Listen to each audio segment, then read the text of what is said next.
Morning again, everybody. So,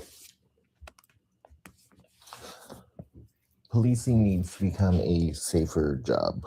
I think that goes without saying, not only for the officers who are being made to look like trash, but, you know, for the citizens. I want to start with this one to the young, gun happy, abusive, power hungry officers. Let me be very clear. You wouldn't have made it past my first screening for being cleared for duty. If you had made the job, you would not be cleared for duty and you would be pulled from active duty until that is dealt with. Many of you have this mentality, and think of like the Kyle Rittenhouse kind of thing. You all jumped into it with, I get a gun, I'm becoming a police officer. That was the mentality that you took that job with. You didn't realize with that job title, you inherit all of its problems, all of its paperwork, all of its niceties, all of its politics, all of the maturity that you needed to have, and wisdom. Well, wisdom comes with like time, actually, and experience and knowledge.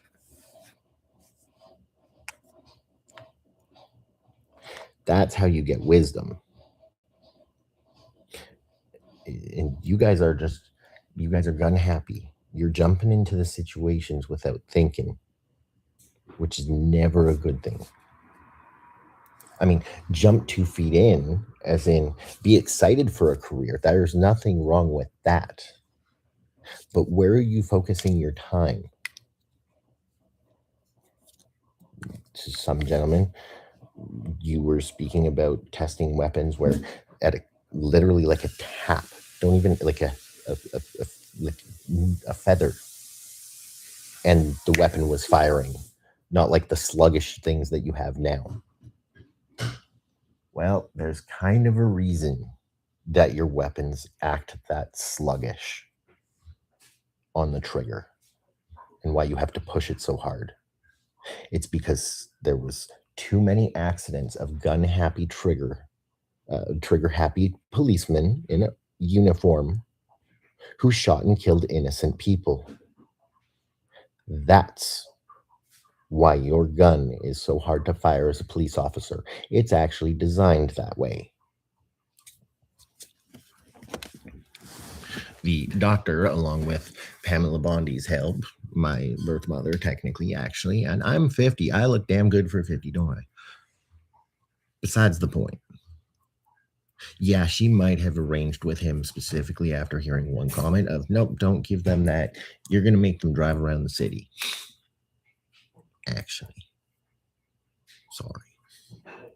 Yeah, she was there that day. She's kind of the one who like sprung up, remember? And she went, I did not just hear that. That was Pamela Bondi who was dropping in with Xbox.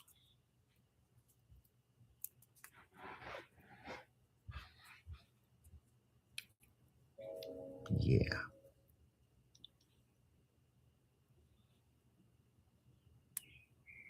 You guys didn't fail, by the way. And thank you for being receptive by the end of that car ride.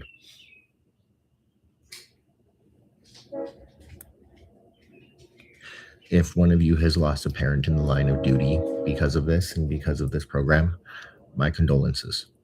Truly. I can understand the hurt and the pain. My question then becomes, how much is the city throwing into the mental health supports for Toronto Police Force? How many psychiatrists and trained PTSD specialists do we have on Toronto Police Force on staff? 1. 0. 5. 20. 50,000 officers. What's the numbers? What's the ratio of PTSD specialists or those with PTSD training and or military training on our force that can either help one another out, even if it's, that is something that looks good on a resume. Because you can go, okay, I also have PTSD training, which then leads us into this whole aspect of what I really want to talk about today, and that needs to change about policing. It needs to be monitored a lot more carefully and treated like a doctor, meaning a little bit better pay, but it also comes with more expectations of officers. Now, you might go, well, that sucks. I don't want more responsibility. I already do enough paperwork. What about if this reduced your paperwork and reduced your time on the streets, but your time on the streets as someone that the public isn't running from or afraid of? Even the homeless, because the homeless aren't your problem. What if? Well, it would, and it doesn't make you a social worker, no.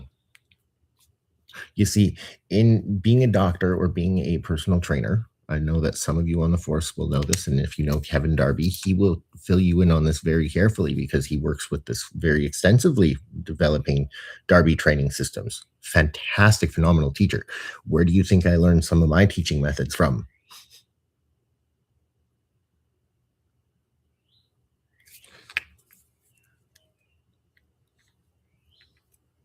In those careers, to keep your certifications active each year, you not only have to pay a membership fee, but you also have to do continuing education. Depending on where you are in your career, your number goes up with how many you have to get per year.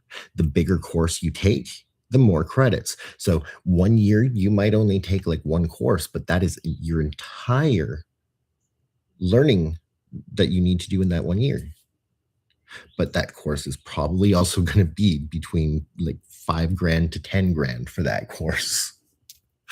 But that's all of your continuing education that you need to make sure that your certification is valid. Sometimes if you are dealing with whatever, right, your organization will waive that registration fee, like that $75 or $80 a year that you have to maintain your certifications and your registration of it, right? Sometimes they can waive that, but the schooling is non-compromisable. Doctors do not have it paid for by them by the hospital. No, neither do trainers and many of the other professionals. So, like massage therapists, for instance, psychologists, all of them each year have to take between 7 to 10 continuing education courses, like the credits per course. So within that year, they have to take up to 10 CECs or 15 sometimes to keep their accreditation valid, to be able to legally continue to work in their field. And if they do not have that piece of paper, they will be sued and land up with criminal charges. That's what we need to do with policing. And there's a couple things that allows that to do. One, as a benefit for you, yes, it's a drawback that you have to then invest in your own education, but it gives you the options as a force, right, to say, these are the courses that I want to take, right? So you say, what are your top 10 courses that you want to take within policing? Right? You send it out to the force and you say, these are the available options, or say, you know what? Sky's the limit. Send me what you guys all want to take. List your top 10 and send them in. And then you take the top 10 and then you can add a couple in if there's more interested, right? That way it gets a broad indication of where your officers want to go. Because if you're going to try and keep them down in a rookie position, think you're the only one that's ever going to be at the top, you got problems. Eventually, one day, you're going to want to retire. Keep in mind, military individuals retire by the time they're 40 usually. because after that, the effects on the body is not something that they can handle unless it's desk work or unless they're higher up in the chain of command. It's not usual that you end up with people who are younger as higher senior managers unless they have the wisdom, and it's very few and far between. I myself am lucky. You see, I actually, personal little thing, I always had somebody behind me sabotaging me. For the last 32 years of my life, I've had somebody personally sabotaging me behind my back, threatening friends, threatening family if I'm successful, because I'm stateless. I'm not a legal Canadian, like at all. Technically, I'm dead, but technically, I'm 50. I'm looking good. But regardless, I've had the privilege of working with so many individuals who are brilliant, who didn't hire me because somebody threatened me. In fact, they probably hired me because the opposite, because they were threatened or didn't think I would do well. Actually, that happened once or twice. I can guarantee you that one. Why? Because then I got fired when I started doing good.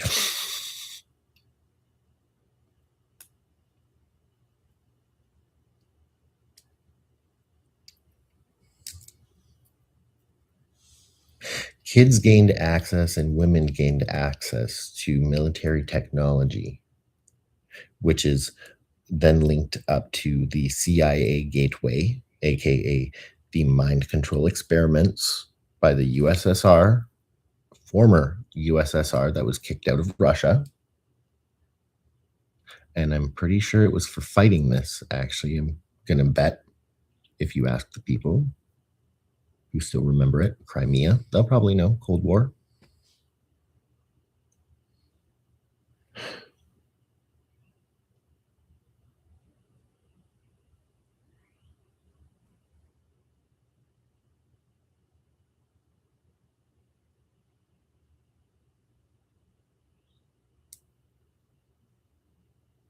I've had the privilege of working with a lot of great people over the years who, what you observe a lot by watching is an old Chinese proverb. My mom was a white lady, however, many of her students were Asian and Chinese growing up in a private piano studio who I took a lot of my business practices from, such as, and this is where policing needs to be. They need to be at this level. My mom, in her personal practice for piano teaching, would invite the entire family for like a 3-hour interview out of her Saturday with the parents, the siblings, and if grandma and grandpa are available, bring them too. They would apply, and she had high fees because of this. High standard. She would take 3 hours out of her Saturday to interview the entire family, sit down with them and get to know them. And it was for the simple fact of, I want to observe the family dynamics, not to judge you or anything, but rather to go, is your child ready for piano lessons or are you going to waste your money? Is your child teachable? When I assign the practice that needs to be done through the week, is it going to get done? Or is it not? Which, in my opinion, was one of the best business practices that I ever took from her. And you can apply it to different things. Just remember, if you learn something at one course that's not exactly directly at policing, but you can prove that it was applicable and you were able to make the changes within your career that might even help others. If you write like a short paper, that looks even better for you.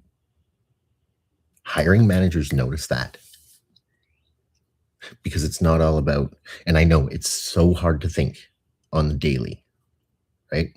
When you're going, I'm in the depths of this, right? But we have officers who aren't even showing up to court. When officers don't show up to court for trial, the case gets tossed. It's worthless. When there's mistakes on the arrest warrants, worthless.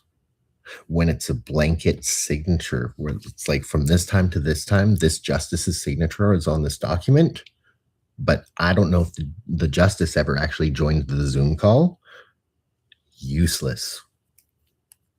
Type of officer not found, throw the case out. 2 or 3 different arrest warrant dates on the same warrant, toss the case. That's why in the legal profession, this is why lawyers pay a lot of money for school, but why they also get paid a lot of money, and why it is so stressful for them and for their teams, because when it comes down to placing criminal charges and putting somebody in prison or doing a death sentence, et cetera, if every detail is not accurate and written down properly, or there's mistakes and discrepancies, it throws the liability, or rather it throws the trustworthiness of the data, just like in any scientific experiment, right? If you get too many mismatching numbers, useless. Whole experiment gone to waste. In a science experiment, you can kind of work around it and say, hey, it wasn't a total loss, but with the criminal case, we got to let him walk. We can't lock up an individual in like falsely, because that gets then charged back to the police. It gets charged back to the city, to the taxpayers. And then ultimately it leads to criminal charges for some people within the justice system. Because officers are not above the law. And I know for this one, I am directly speaking to the younger generation on this. I can tell you that right now.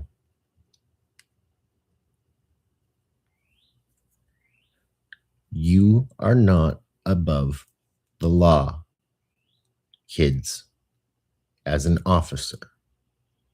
It is a privilege, not a right, to wear that officer's uniform. Let me say that again. It's a privilege, not a right, to wear that uniform. And the minute you put that on, people in your community should instantly feel safer seeing you in the neighborhood. Even as just the car next door, they should never be fearful of the police. That is a massive, massive red flag warning sign that there is no policing left. Just one person having that feeling in your city is the red flag that it's already past the tipping point. So this is the moment that as a team in every part of law enforcement, whether it be criminal lawyers, whether it be, we need to start here on a fresh page and we need to do it now, or we don't get control at all. And the fire is just going to keep burning and then we get screwed. So what are we going to do to jump in from the fire? 1, education. Continuing education. You guys get to develop your own careers here. Specificity into whatever field that you want to like specialize in. If you want to specialize in forensics or forensics anthropology, like I do, great. Throw more courses into that. Learn about the body. Where do certain cultures come from? You have no idea, especially in a multicultural city, how much that would help you.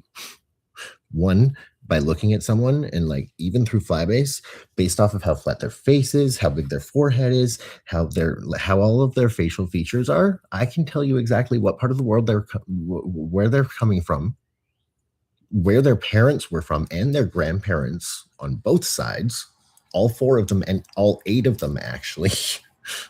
I can tell you that just by looking at someone, which is really fun. I call it my unique ability. Everyone has one, something that you have over every other candidate that they don't have. What's your unique ability? That's mine. In a protective services environment, also super helpful. Because if you're protecting the president and then all of a sudden, hey, that's the diplomat from so and so. Hey, sir, you might want to know this, just for the record. His background is this. Many people won't recognize that's like the part of area of like India or wherever this person is from, or Africa, or they're across of this. They might be conflicted. I'm gonna have to watch them closer on this detail then, because this is a heated issue for both of those countries, and their parents are like 50-50. Ooh, all right. Watch on that one. Becomes very important because you also then get to know different things about the cultures, the societies, the uncontacted tribes, okay, in my city, I have an individual who's committing a crime who's coming from South Africa in, say Joburg, where in the middle of the night, you don't stop for a stoplight sometimes, or you sit at the stoplight with your pedal on the ready to go and take off as a citizen, where the walls are 10 foot high on every single fence, and inside every yard is two Great Danes that walk on top of the brick fence walls that surround each and every single property because of the break-ins. My ex's mom had her wedding ring ripped off of her hand with teeth at a red light in the evening in Joburg. That's why they have that type of racism there.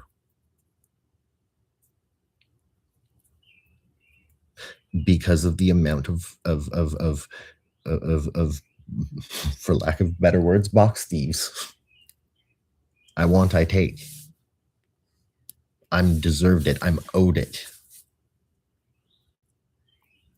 Meanwhile, if you dig a little bit deeper into that, the blood wars of South Africa are not the crown and just the white people.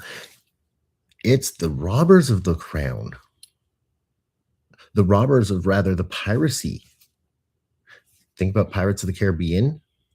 Those are the people that are responsible for the poaching of the elephant tusks, for the ivory trade, for all of those expensive goods that come at a high cost. And then they pay well to the individuals who are, African of the tribes, some of them who were, but most of the uncontacted tribes are the ones who would not work for them and said, nope, I don't need your money. I will live homeless. I will feed off the land. I don't need your crap. You're not a good person. I'm not working for you. That's what most of those tribes are in South Africa, who are isolated because they refused to work for the ivory traders.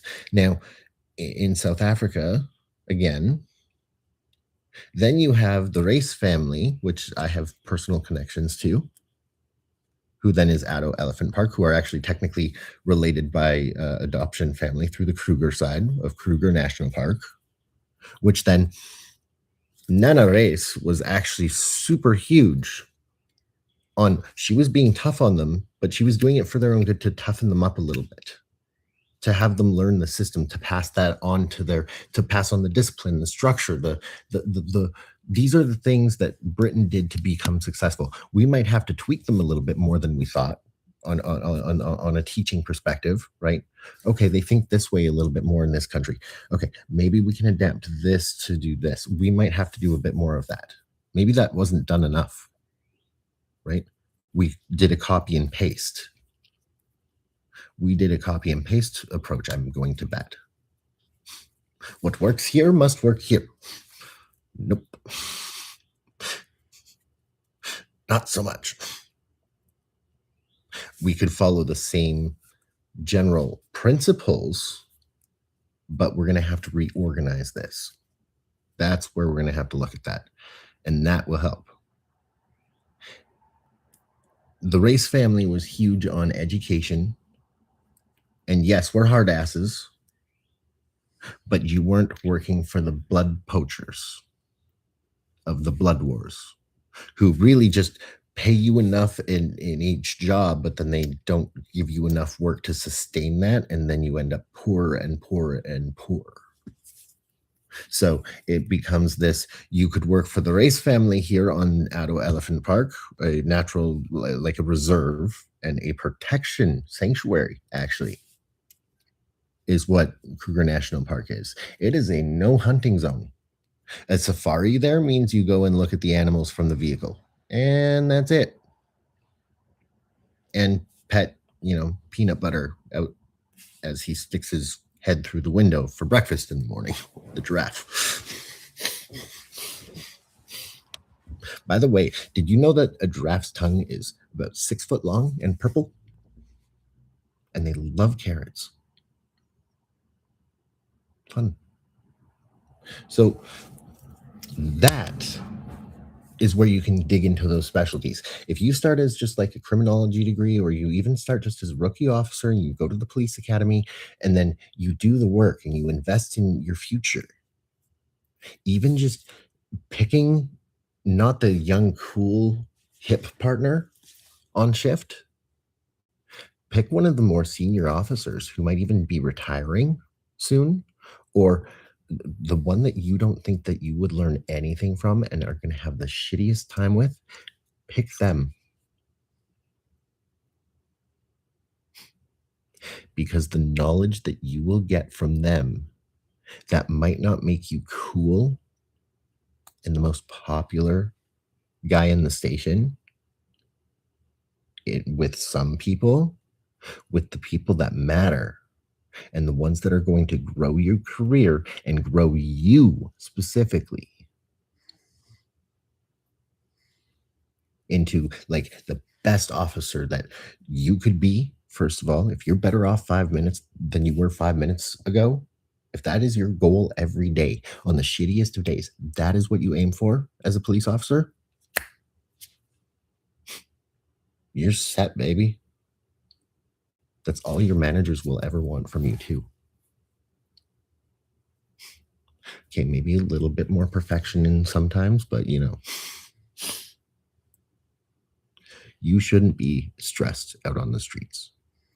You should feel safe. You should feel secure, and not even police officers do. It's a hard enough job as it is. Now it was getting as bad that people and officers were hiding their real life identities from their police identities, which is a massive problem because they were doing it on a daily basis just to like be safe as a police officer in Toronto. I have to change my personality completely. Nobody can know where I live. They have to change that all in the system to hide because of the wars in Toronto, because of this group that is the extreme against the extreme.